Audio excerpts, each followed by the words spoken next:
Continuamos entonces, ¿sí? ¿Estamos? Nos dejó muy callados, nos dejó muy impactados y muy pensativos, creo yo.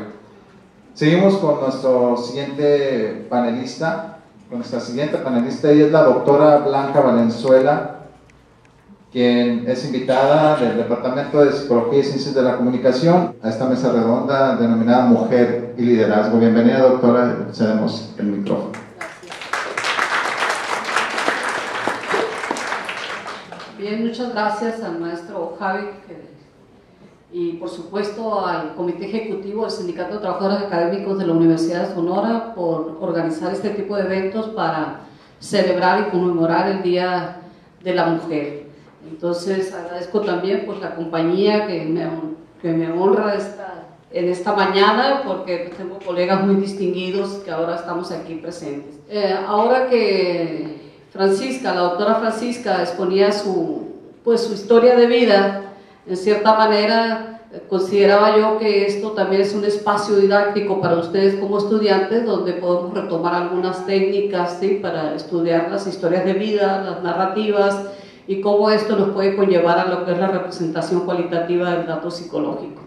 Entonces creo que de esta forma también nosotros como docentes, como profesores universitarios, estamos tratando pues de invitarlos a ustedes, de convocarlos a sensibilizarlos y a promover también ciertas cuestiones que tienen que ver con la identidad. Prácticamente yo les voy a comentar que yo no creo mucho en ese asunto de la celebración del Día de la Mujer, ¿sí? No es algo que se me da, no es algo que no estoy muy de acuerdo, pues. Creo que celebrar debe ser algo cotidiano y no solamente celebrar a las mujeres, celebrar al papá, a la mamá, a los niños, a los jóvenes, y todos tenemos un derecho a la celebración, ¿sí? Y de cierta manera, bueno, me meto en una disyuntiva cuando trato de hablar de la mujer y el liderazgo. Entonces voy a darles parte de mi historia de vida para que ustedes puedan identificar tres aspectos importantes en mi trayectoria como persona, como individuo, como profesora universitaria y etcétera. Una de ellas tiene que ver con mi participación desde el ámbito sindical, como universitaria, como estudiante, y otra de ellas tiene que ver con mi participación en el ámbito también académico y en el ámbito de la gestión. Y en cierta forma quiero describirles parte de lo que es el perfil precisamente de los líderes, y más que todo provocarlos para que ustedes retomen quizás algunas de nuestras experiencias de vida y con ellas sumen pues ese gran potencial humano que tenemos cada quien y cómo hay que cultivar ese potencial precisamente para tener una actitud positiva hacia la vida, que es parte de lo que comentaba ahorita la doctora Francisca. Entonces yo también provengo, como lo decía Javi, soy de Ures, provengo de un pueblo aquí del río de Sonora, que pues, ustedes saben, ahorita tenemos un gran problema. Provengo de una madre soltera con 7 hijos, donde tuvimos que trabajar desde pequeños para ganarnos la vida. Soy primera generación en estudios universitarios en mi familia. Y bien, parte de eso yo creo que te va asentando las bases precisamente para la sensibilidad y para desarrollarte socialmente en los diferentes ámbitos que la vida te expone. Estudié, todos mis estudios los hice en Ures, Sonora, hasta que llegué a los estudios de educación media superior a Hermosillo, a la ciudad de Hermosillo. Entonces por ahí, digamos que por ahí como a los 15, 16 años me tocó conocer el mar, me tocó conocer la capital. Y estábamos a una distancia de 1 hora, en aquellos tiempos eran 2 horas de distancia, ¿sí?, de Ures, Sonora. Después de ahí ingresé a la Universidad de Sonora, ahí hice la licenciatura en Psicología y provengo de un movimiento estudiantil que fue cuando se generó precisamente la creación de la licenciatura en Psicología y Ciencias de la Comunicación en la Universidad de Sonora. Ingresé a estudiar en la Universidad del Noroeste de aquellos tiempos la licenciatura en Psicología.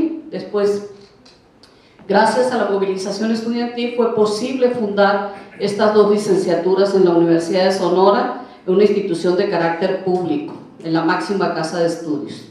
Entonces, de alguna forma, estas acciones también te han forjado para la vida, te han formado para la vida.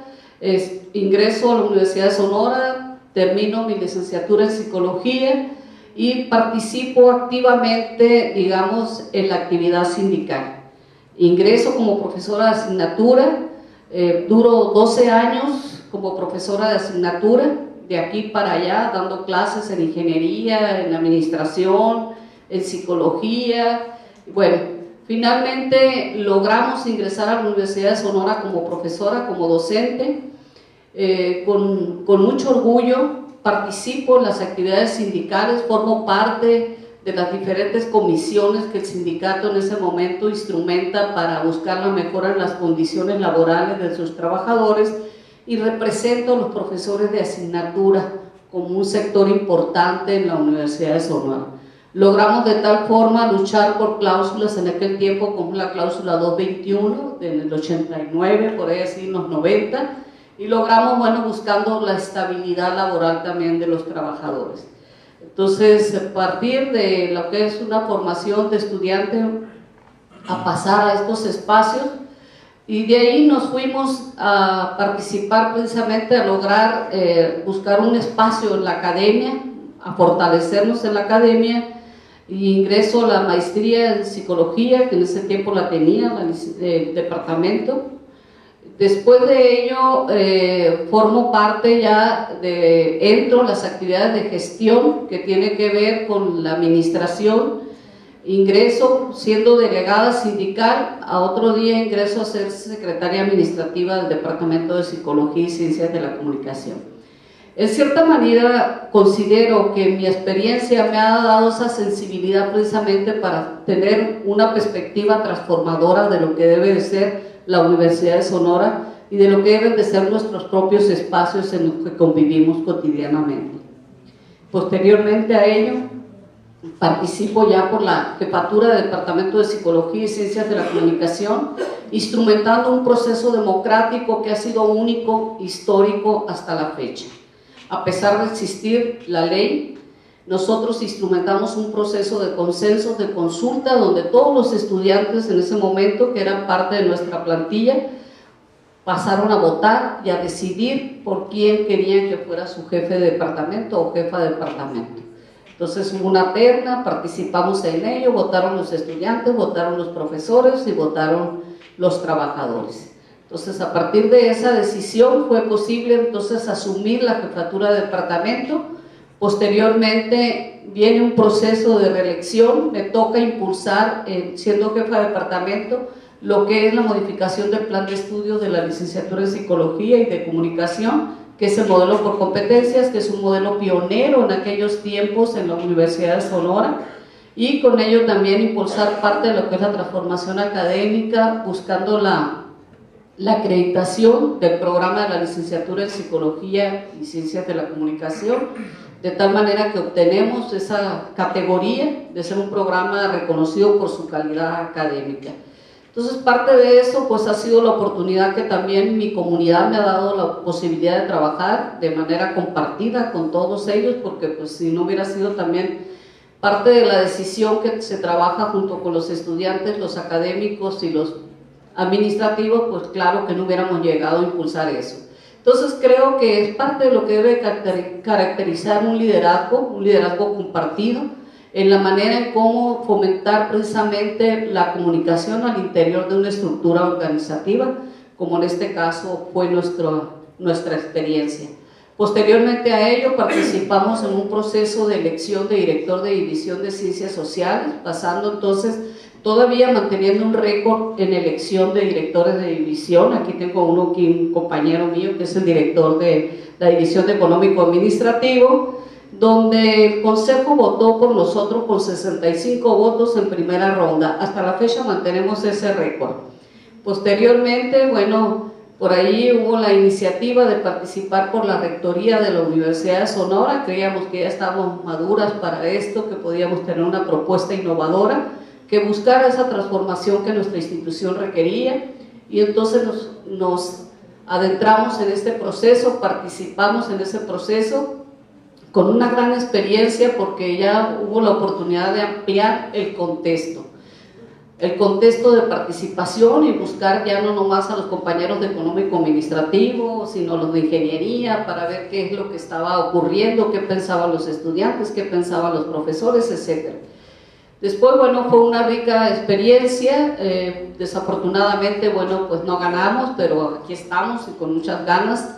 Entonces, nuevamente buscamos participar en un proceso por la División de Ciencias Sociales. Lamentablemente no nos consideraron en un proceso democrático de incluirnos en una terna para participar. Hubo una gran movilización estudiantil en ese tiempo, que yo creo que son de las pocas movilizaciones que han quedado en la historia de la universidad, de defensa de nuestros derechos, que eso es lo importante. Yo creo que hay que centrar el liderazgo en nosotros mismos y buscar precisamente el autorreconocimiento para impulsarnos y motivarnos y creer en nosotros mismos. Eso es un mensaje que constantemente tratamos de transmitir a nuestros estudiantes, principalmente creer en uno mismo para poder creer en los demás y buscar la felicidad. Que eso es parte de la importancia en esta vida. Se enfrenta a unas situaciones diversas, situaciones complejas, situaciones frustrantes, pero lo importante es tener un buen manejo de la frustración y ser tolerante ante la frustración para impulsarse a los cambios que uno requiere partir de uno mismo para poder modificar el medio con el que se interactúa. Entonces la credibilidad es fundamental para generar credibilidad en los demás. Entonces, ¿qué sucede? Los liderazgos no son líderes si no hay grupo, y los líderes no se mantienen si los grupos no los sostienen. A pesar de nuestra historia y de los pasajes que yo les he comentado, nosotros logramos mantenernos como grupo y logramos mantener un liderazgo, no necesariamente un liderazgo formal, porque no estamos en la estructura formal de poder, pero mantenemos un liderazgo informal. ¿Qué es lo más importante? Yo creo que en cierta medida ustedes forman parte de una estructura formal donde se requiere que asuman un liderazgo formal, pero también deben de aprender a mantener su liderazgo informal. Y lo más bello de esta vida es esta gran oportunidad en la que están ahora como jóvenes de poder compartir con los demás, de poder socializar con los demás y vivir en plenitud esta juventud, porque esto no se repite, esto no tiene marcha atrás.